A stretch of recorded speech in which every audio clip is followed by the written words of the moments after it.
So hello, what's up mga kabatang 90s? So ito lang, share ko lang po yung minadaanan po ako sa cafe sa may extension Luna sa may San Pedro Laguna po. Ang name po ng cafe is 3GS Cafe. Yun, habang na-order kami ng pagkain yun, trinay ko yung video game sila and Xbox.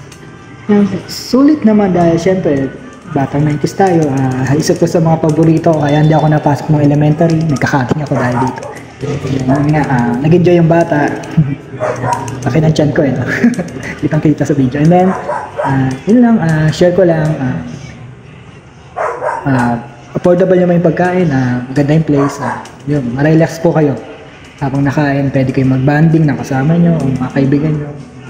Special kung kasama kayong kids. Pero syempre, meron din naman sa mall din. Pero kung tinatabad kayo magpunta sa mall, dito lang po kayo magpunta sa 3JS Cafe. Try nyo yung kanilang mga sinuserve na foods and video games. Thank you!